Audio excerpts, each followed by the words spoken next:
I came back home without warning and found my daughter alone, fighting for her life in the ICU. I wasn't supposed to return that day. The trip still had 2 days left, and the plan was to enjoy the quiet of a borrowed country house, catch up on my reading, and forget, for a while, that the outside world even existed. But something pulled me back, a discomfort, as if someone had whispered urgently in my ear, "Go back now." I'm not a woman of premonitions, but I'm also not foolish enough to ignore a chill running down my spine for no reason. I gathered my things without much thought.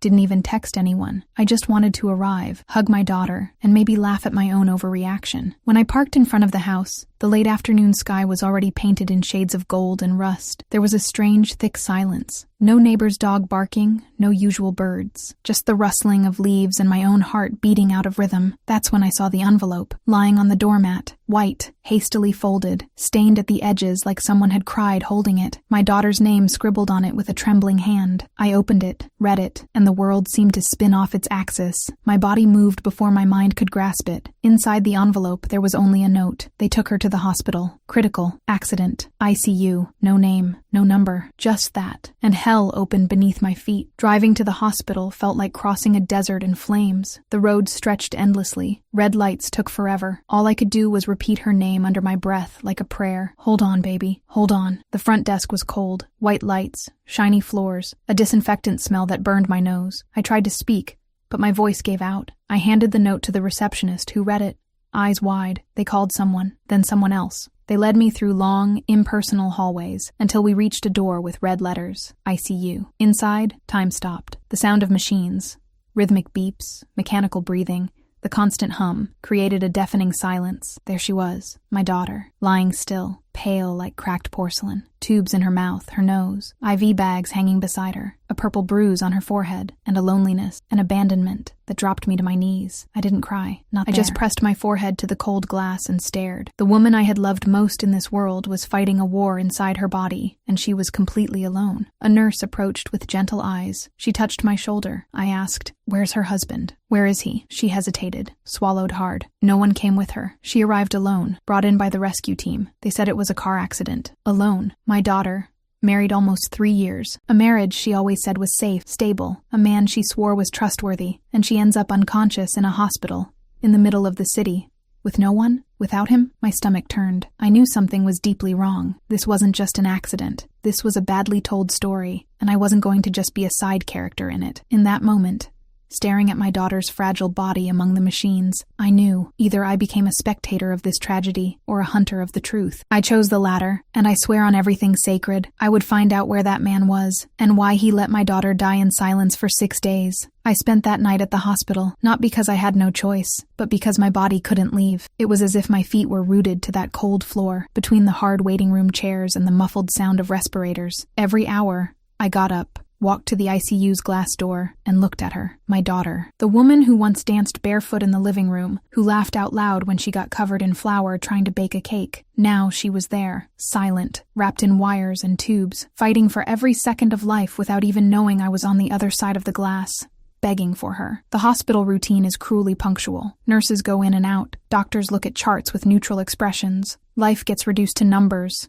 to beats per minute, to oxygen saturation levels. I hated it. I hated the sound of the machines. I hated how they called my daughter patient 127A. I started to notice the details. The sheet gently pulled up by one of the nurses, as if the kind gesture could replace the presence of someone who should be there. The untouched glass of water on the side table, and that damned empty chair, the companion's chair, the one that should have been occupied by him, the man who promised to love my daughter, protect her, take care of her. That chair became a symbol. Every day, I looked at it and thought, this is what he left behind. The silence, the abandonment. His absence weighs more than any word. I started getting flashes, brief, sudden, memories of her smiling with him, their wedding day, her eyes glowing, the promise of a future, then muffled arguments behind closed doors, phone calls in hushed tones, those automatic replies whenever I asked how things were. "Everything's fine, Mom," but it wasn't. I started connecting the dots. Too much silence, mood swings. That time she showed up with a bruise and said she fell down the stairs, but there was something in her eyes that screamed for help without making a sound, and I didn't want to see it. I didn't press. I respected the privacy she asked for. I was too polite a mother when I should have been a lioness. Now she was here, and he wasn't. No messages, No flowers, no questions. The hospital had no record of any visits. No one had seen him since the day of the accident. I called again. One more time. Number unavailable. I tried messages, app calls, even his work number. Nothing. That's when I made a decision. I took my phone, took a deep breath, and wrote one single message. She's between life and death. If there's still an ounce of man in you, show up. I waited. Time dragged on. No notifications, no read receipts, no reply. And that's when I understood. His silence wasn't carelessness. It was confirmation. He wasn't gone by accident. He chose to disappear. And in that moment, something inside me turned to steel. The pain turned to outrage. The fear to courage. I knew I wasn't just dealing with a coward. I was about to find out who the man sleeping next to my daughter every night really was. And he was going to see me up close. The next morning, the city was just waking up as I walked out of the hospital with one single purpose: to find him. Not for revenge, not yet, but because I needed to understand. I needed to look that man in the eyes and ask, how did you have the nerve to abandon her? I started at the hospital, went back to reception and asked for the admission records, showed them his photo. This man brought my daughter here the day of the accident. I need to know what he said, what he did. The receptionist, visibly uncomfortable, sent me to a supervisor. I waited for almost an hour until a doctor came to speak with me, polite but distant. She explained that yes, he had come in with my daughter. He was the one who called the rescue team, who handed over her documents. And as soon as she was taken to triage, he left, said he needed to get his wallet, that he was nervous, that he'd be back, but he never returned. I asked, he walked out? No injuries at all? She hesitated, then confirmed. Yes, he was in shock but physically unharmed. My daughter arrived broken. He walked away clean, whole, and vanished. From there, I went to the police station, wanted to know if there was a report,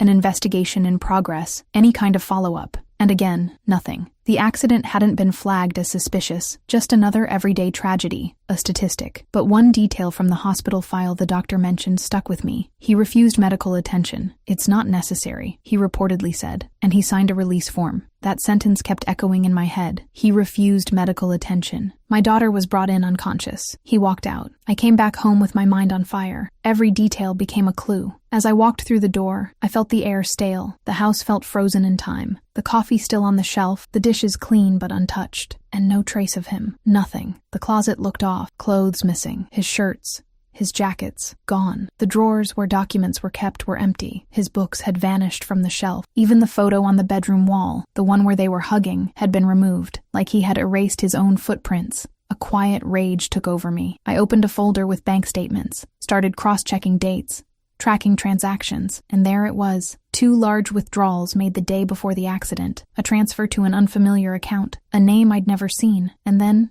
nothing. No spending, no payments, no trace. He had simply evaporated. By late afternoon, I got a phone call. It was one of the nurses I had spoken to at the hospital. Her voice was hesitant as she said, "Ma'am, there's something I just remembered. When she was taken into the ICU, she was still conscious. Barely, but she was. She asked about someone. She said, 'Did he leave?' and then closed her eyes. She hasn't woken up since. He left. She knew. She saw. And even injured, even on the edge of consciousness. Her question was about him. She wanted to know if he abandoned her. In that moment, I wasn't just a mother anymore. I was a witness, a detective, and with every clue that came up, I got closer to the truth, and the truth was starting to stink. The next day, I went straight to the bank, not with the hurried steps of someone in a rush, but with the steady stride of someone who knows she's about to uncover something filthy. I presented the joint account documents and requested full access to the statements. The attendant hesitated, said he needed authorization from the account holder, my daughter. I looked him in the eyes and said, with a voice that no longer trembled, "She's between life and death. If you're waiting for her signature, you may never get one." The word ICU still carries weight. He asked for a moment, went to speak to a supervisor, came back with a drained look and the paperwork in hand. I began digging through it all, line after line of numbers, purchases,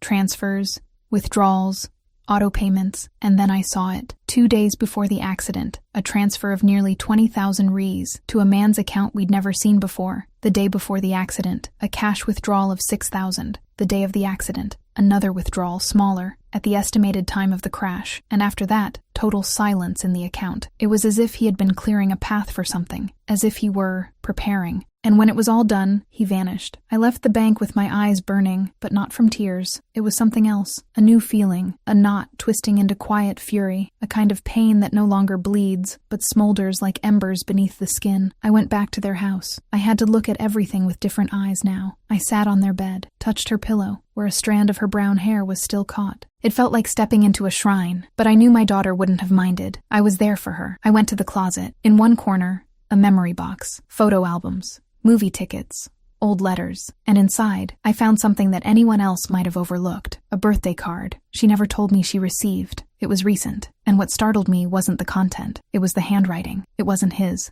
The handwriting was delicate, feminine, a simple, affectionate message, but intimate. Something like, "I'm so glad you're finally breaking free." Breaking free from what? Or from whom? I kept the card, wrote down the name signed at the end. A woman, unknown to me. I looked her up on social media, and there she was. Low profile, but a few photos were public. Among them, a mirror selfie with one revealing detail. A t-shirt I had given my daughter last Christmas, but it wasn't in the house. She hadn't taken it to the hospital. Someone else had taken it. My stomach twisted. I stared at that woman, trying to understand the story taking shape in the shadows. He wasn't just missing. He was with someone else. And if that woman was already wearing my daughter's things, then she wasn't a fling. That night, back at the hospital, I sat by her bedside and held her hand. Cold, fragile. I leaned in close and whispered, "Forgive me, baby, for not seeing it, for not asking more questions, but I swear I'm going to protect you, even if it costs me the last shred of peace I have." And there, in that room full of machines, between the sound of oxygen pumps and the beeping heart monitor, I made a silent vow. I was going to find him. I was going to drag the truth out, even if I had to use my bare hands. Because this wasn't abandonment. It was escape. And maybe, just maybe, it was something even filthier than I was ready to face. After that night at the hospital, something changed in me. Fear gave way to a dangerous calm. The kind of silence that comes before a storm. It was as if every beat of my heart now carried a mission, to uncover the truth, whole, unfiltered, no matter who it hurts. I went back to digging through social media. This time, not just that woman's profile, but mutual friends, tagged locations, old comments. And then it appeared, a photo, dated 3 weeks before the accident. The two of them, my son-in-law, and the woman from the card, at a dinner, glasses raised, forced smiles, and behind them, in a cursed reflection of the glass, something that made my blood run cold, my daughter's bracelet. She had gotten that piece from me, on a hard birthday, when all she wanted was to disappear. I had fastened it on her wrist myself, and said, "So, you remember someone will always hold your hand, even in the dark."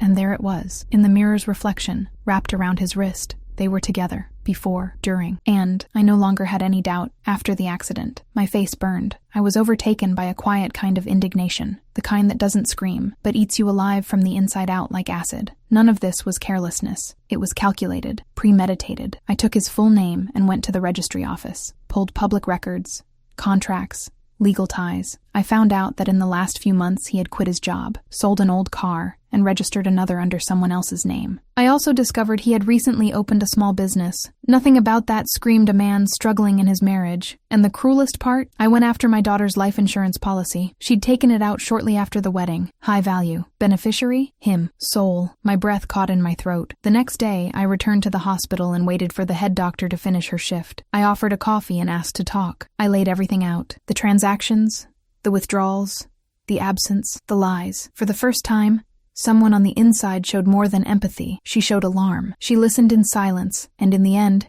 she simply said, "You need to take this to the authorities." I went home with a folder full of papers, screenshots, records, and a bitter certainty. What I was looking at wasn't a case of marital abandonment. It was a plan, an orchestrated escape, maybe even a cover-up for something far darker. And then, that same night, my phone buzzed. A message from an unknown number. "You're digging into something dangerous.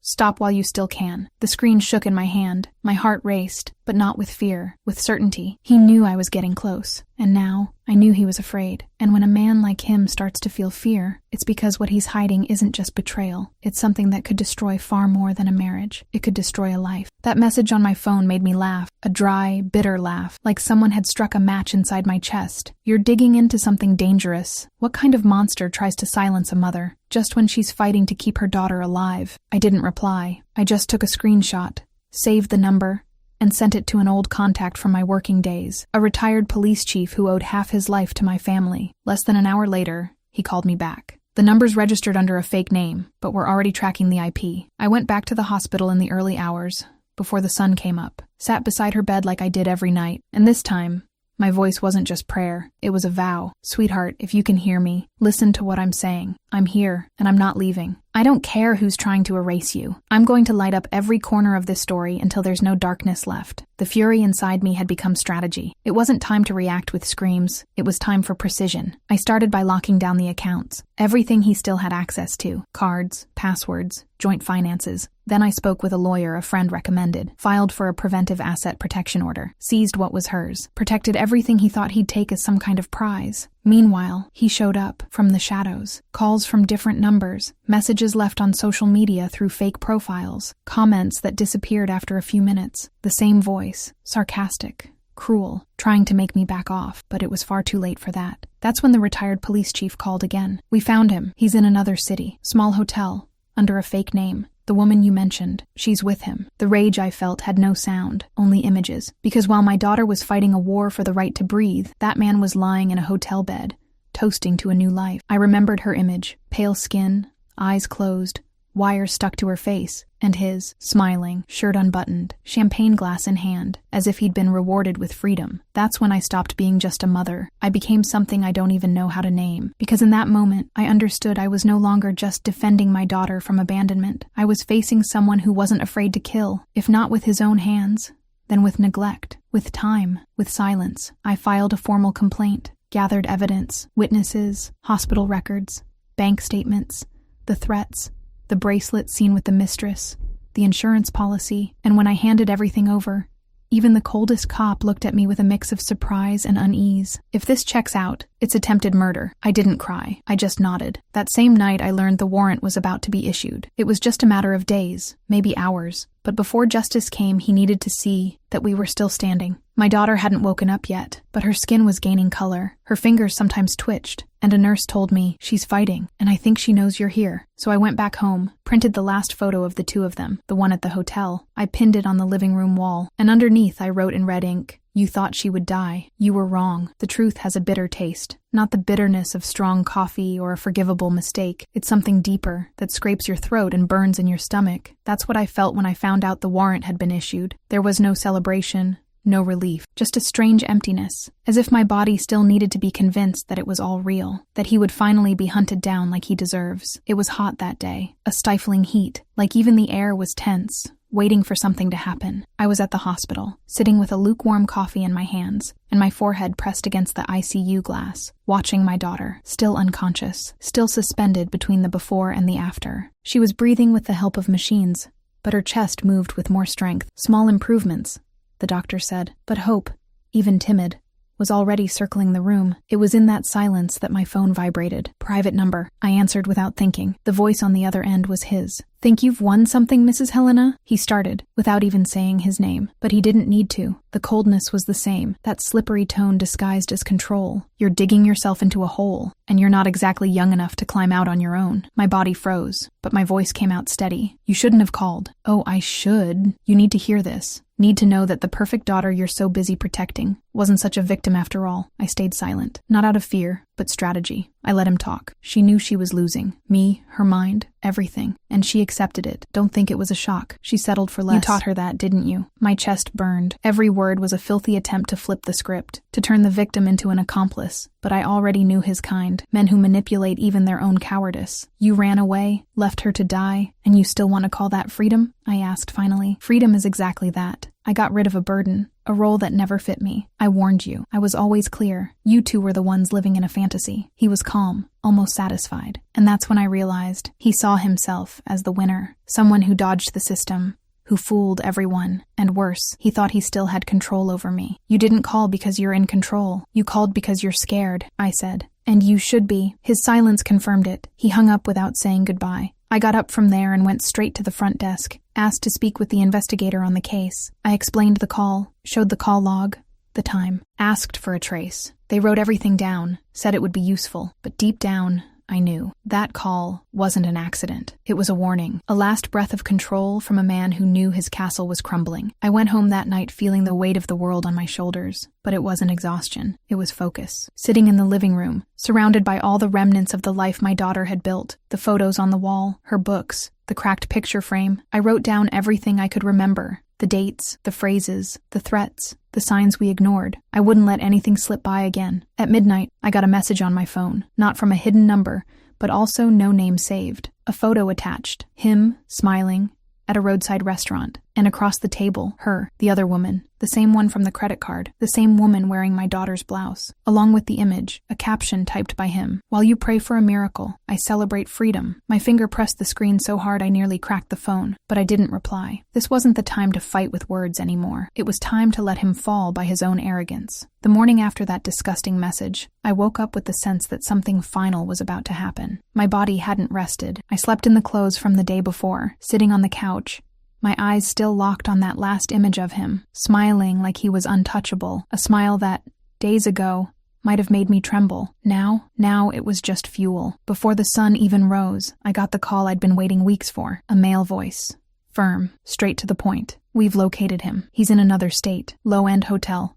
Checked in with a fake ID. We're moving in today. I didn't ask for details. Didn't say thank you. I just closed my eyes and let the information settle inside me like a promise. He was cornered. The snake that slithered in the dark had now been dragged into the light. And light, that I had learned, is the worst enemy of those who build castles out of lies. I went to the hospital, walked into the ICU with a calm I hadn't felt in days, sat beside her bed, like always. But this time, there was something different. A silence that seemed to hum. The kind of silence that comes just before someone wakes up. He's going down today, baby, I whispered, pressing my lips to her ear. And when you open your eyes, there won't be a shadow of him left here. It's going to be just your light, your life, your truth. That was when I felt it.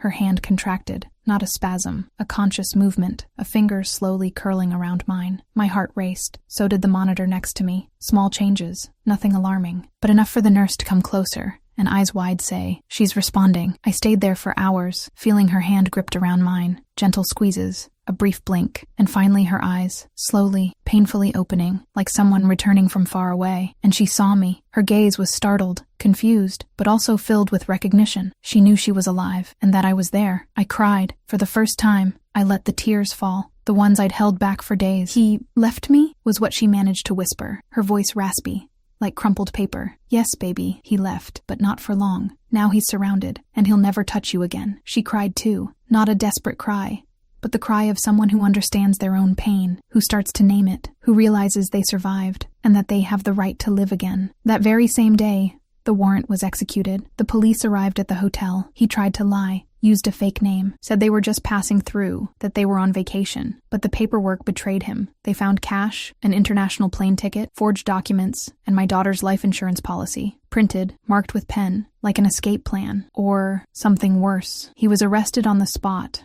No bail allowed. The woman he was with, the same one from the photo, the credit card, the stolen shirt, was taken in for questioning. She tried to defend him, said she didn't know, but she crumbled quickly. It only took one afternoon of pressure for her to tell everything. He'd said his wife was unstable, sick, paranoid, that she was always medicated, that he had to run to save himself. Lies, rehearsed lines, narratives crafted to manipulate and distort reality. But now, dismantled one by one, and what remained was the raw truth. He had planned to vanish, with the money, the freedom, a clean name, leaving my daughter as just another uninvestigated tragedy. That night, I went back to the hospital. She was more awake, still weak, but present. I asked the doctors for permission, and for the first time since the accident, I sat beside her without a mask. "He's been arrested," I said. She took a deep breath. The machine still regulated her air, but her eyes were locked onto mine. "I thought he was going to kill me," she confessed through tears. "On that curve. I saw it in his eyes. He didn't break, Mom. He didn't try to stop. He smiled." I swallowed my tears but didn't look away. "I know, baby. And now the whole world's going to know too." There, in the dim ICU light, surrounded by machines and wires, my daughter became more than a survivor. She became a witness, and in that moment, we both understood. The worst was over. Now it was time for the truth. In the days that followed his arrest, Our routine at the hospital changed. Not because the treatments got easier, they didn't, but because there was a new kind of breath between us. She was awake, still fragile, yes, still drifting between clarity and exhaustion, but she was present. She looked me in the eyes, held my hand, and most importantly, she began to tell her story, not all at once. It was like digging in wet soil, a little at a time, so you don't sink. She spoke in pauses, her voice low and shaky, but there was strength in the details. "He changed in the second year of our marriage," she said one day, staring at the white ceiling of her room. "He stopped calling me by my name, started saying I was in his way, that I was holding him back, that everything was my fault." Short sentences, but heavy. Each word felt like she was scrubbing an old stain from her soul. I thought it was normal. Just couple fights, stress. Then came the control, the way he looked at what she wore, the criticisms disguised as jokes, the quiet isolation. He erased her friends, mocked her family, laughed at her pain. Then he started to control the money, the passwords, the schedules. There was one night he just stared at me for hours, didn't say a word, just stood in the doorway, like he wanted to watch me disappear. I listened in silence. My fingers squeezed hers, but my mouth didn't open. It wasn't time to cry. It was time to listen. The week of the crash, I tried to ask for a divorce, told him I was leaving, that I already had a lawyer. He smiled, said the only way out would be by car, and fast. She remembered the road, the curve, the argument, remembered him turning up the volume of the radio, yelling something, and then nothing. The sound of the crash, a dull explosion, the shattering of glass. And the last thing she saw before blacking out was his face turned the other way. He didn't try to hold her back, didn't call for help. He just let go of the wheel. The pieces were falling into place. That same week, the mistress confirmed everything. Under pressure, afraid of being seen as an accomplice, she gave up what she knew. Said he was planning to start over, had said his wife was sick, an obstacle, a problem. She thought he just wanted to disappear, not kill. But now, hearing everything, she cried and said, "He manipulated me too, made me think I was saving someone." The police moved quickly. The evidence was clear. The bank records, the fake documents, the trail of transactions. Everything pointed to a plan that didn't include help. It included inheritance, insurance, escape, and if my daughter had died in that ICU, he would have vanished. But she didn't die. She woke up, and she told her story. By the end of that week, I officially filed the case for attempted murder. My lawyer, solid as stone, said, "He's going to answer for every cent and every tear." And I answered, "He's going to answer for the life he tried to steal." My daughter began receiving visits from social workers, psychologists. A care network was built. But what helped her the most, and she said this herself, was knowing she wasn't alone anymore. That even in pieces, there were people around her carefully putting her back together. One afternoon, as I ran my hand through her hair, now short from the emergency procedure, she asked me, "Do you think I'll ever be able to trust someone again?" I took a deep breath and answered with the only truth I had in that moment. "I don't know, baby, but you'll learn to trust yourself, and that's the beginning." The serpent's mask had fallen, and all that remained was the trail of destruction he'd tried to hide behind charm, behind smiles, behind pretty words. But none of those masks survive time, or the love of a mother who sees, because I saw, and she survived. Justice, when it arrives, doesn't come with fanfare. There's no movie soundtrack, no slow motion, no crowd clapping. It comes in an envelope, a protocol, a court date set in a cold room that smells of ink and old paper. And still, it comes. And that month, it knocked on our door. The complaint was accepted. The public prosecutor's office filed formal charges: attempted murder, document fraud, abandonment of a vulnerable person, and the beginning of an investigation into money laundering. The terms were technical, cold, but to me, each word was like a stone laid over the grave of the life he tried to erase. My daughter was already in a room, out of the ICU, still walking with difficulty. The body, though saved, still carried the marks of the impact. But her eyes no longer belonged to someone waiting to be rescued. They were the eyes of someone who had survived the bottom of the pit and was now learning to understand the sky. The days were full of therapy, exams, legal consultations, social workers. The routine was exhausting, but there was a kind of comforting order in it. With each step, we watched the monster being unmasked. Piece by piece, he could no longer hide who he was. Her testimony was scheduled in advance. The lawyers prepared the setting. It would be private, no exposure, no audience, just the prosecutor, the judge, the defense attorneys, and her. I remember the day. We arrived early. She wore a light blue blouse, the same one she got as a gift on a birthday I nearly forgot, her first after the wedding. Back then she looked happy, or pretended very well. Now, with her hair still short and her skin pale, she looked like a different woman, lighter, not less wounded, but more whole. She entered the room leaning on me, but she walked alone to the chair, sat down, folded her hands in her lap, took a deep breath, and spoke. The words came with effort, but they came. No victimhood, No exaggeration. She told the facts, how he isolated her, the signs she ignored, the fear that grew every night. She spoke of the night of the crash with a trembling voice, but steady. And in the end, when they asked what she hoped to gain from that testimony, she didn't hesitate. I don't want revenge. I want freedom. I want no one else to go through this in silence. I survived, but he needs to know he can't do this to anyone else. The judge thanked her. The prosecutor gave a slight nod. No one spoke of heroes. No one cried. But the silence in that room said everything. The most powerful testimony is not the scream. It's the calm word of someone who's been crushed and still stands. On the way out, she hugged me. It was the first hug from her that wasn't out of fear since the accident. It was long, strong. You saved me, Mom. I shook my head. You're the one who chose to live. I just stayed to make sure they saw you. The following weeks were intense. The investigation uncovered more women, ex-girlfriends, colleagues, all with similar stories. Manipulation, control, humiliation. None had ever reported him before. Some out of fear, others out of shame, one still out of love. But now, with him behind bars, they began to speak. The pattern was crystal clear, a predator disguised as an ordinary man, the kind who compliments in public and wounds in private, who smiles at friends, but crushes the self-worth of the woman he should protect, the kind who doesn't leave bruises on the body, but leaves deep scars on the soul. One by one, their testimonies were added to the case, and his defense was crumbling. Even in prison, he tried to manipulate, claimed he was the victim of persecution, that he was being punished for loving too much, that his wife was unstable, but no one believed him anymore. Not even his lawyers. 2 had already withdrawn from the case. When I received the notice for the first public hearing, my heart raced, but it was different now. It wasn't fear anymore. It was resolve. It was like looking into the eyes of what once terrified me and realizing I was bigger. The courtroom felt colder than I expected, not from the air conditioning, but from the silence. A heavy silence, like every wall had absorbed the pain of those who'd sat there before. It was a gray, windless morning, colorless, and still, inside me, everything vibrated. My daughter sat beside me. She wore a simple dress, a gray coat draped over her thin shoulders, and her hair pulled back, exposing a face marked by exhaustion, but also by dignity. She squeezed my hand. I squeezed back, and then the door opened. He walked in handcuffs, under escort, but with that same look, the same as always, that look of someone who still thinks he'll come out on top, who believes he's smarter than the world. But this time, there was no audience. The room was empty of allies. Even his own lawyers avoided eye contact. He saw us, tried to smile. I couldn't tell if it was defiance or desperation, but my daughter kept her gaze steady. For the first time,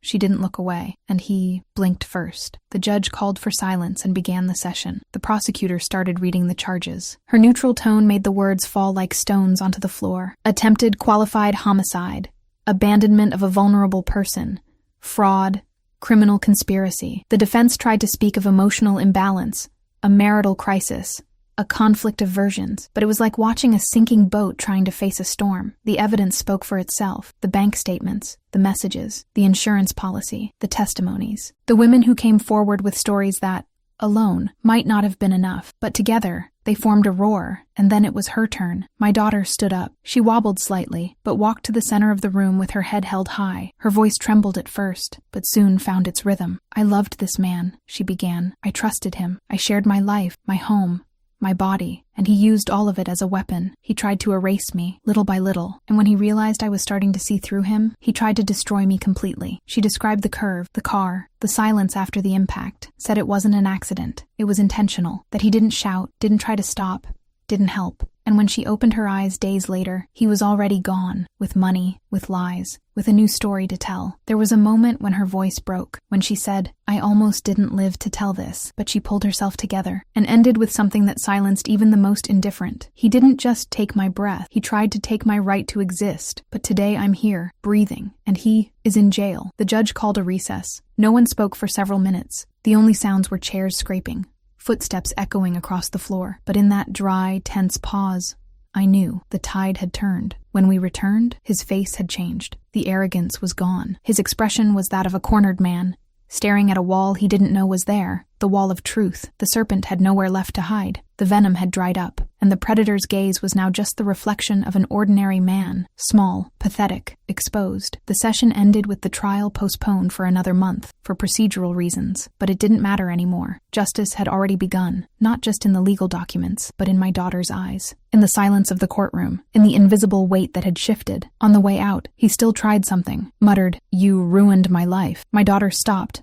looked him in the eye, and answered, with a serenity that gave me chills, "You ruined it yourself. I just survived." And in that moment I knew. He hadn't just lost his freedom, he'd lost control, and for someone like him, that was the true sentence. The days following the hearing felt calmer, not because the pain was gone. It was still there, in the margins of daily life, in the physical scars on my daughter's body, in the bad dreams she still had from time to time, but because a new kind of silence had settled around us. Not the silence of fear, or abandonment, or uncertainty. It was the silence of rebuilding, the kind that comes after the storm, when the ground is still wet, the roof's still broken, but the sun begins to peek through the clouds. She came home the following week, greeted with flowers from a few friends, discreet hugs from neighbors who pretended not to know everything, but did. There was a strange kind of reverence around her, as if everyone sensed she was different now, a woman who had stood at the edge and come back. In those first few days, she barely spoke about the case. She spent long moments at the living room window, watching the street like she was relearning the world. She sipped coffee slowly,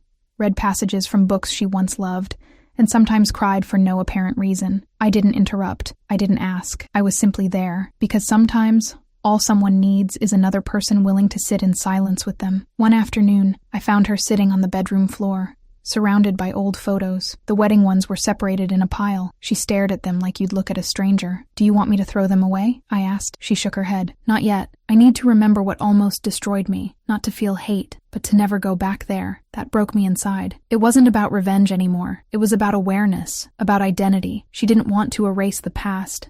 She wanted to understand it, to use it as a map, not a prison. And that's when I realized justice doesn't end with a sentence. It continues in every choice we make after the pain, in every boundary we learn to set, in every word we no longer swallow, in every time we say no without apologizing. The final judgment was still ahead, with all the formalities of law. But honestly, I no longer expected a grand spectacle. What needed to be done had already been done. He'd been exposed, brought down, seen for who he really was. And while his sentence would be written by judges, his true condemnation had already been delivered. He would never have control again, never again make a woman believe she was worthless, never again smile believing the world was blind. On a quiet night we sat on the porch. The street was still, the stars shy, hidden behind passing clouds. She handed me a letter. She'd written it during her hospital stay, but only now felt ready to give it to me. It was short, direct. "Mom, thank you for staying when even I wanted to go, for telling the truth when all I heard were lies, for seeing me, even when I was fading." I kept that letter like it was a relic, and in that moment, I looked at her with more pride than I ever thought possible. "You're strong, sweetheart," I said. "No, I'm free," she replied, and I understood the difference. She no longer needed my protection, but she knew I'd always be here, not as a shield, but as a root. Justice had been done, not with bullets or shouts, but with truth spoken in steady voices, with reports filed in official ink, with brave testimony, with eyes that refused to look away. Silent justice, like all the best victories, the ones that make no noise, but echo forever.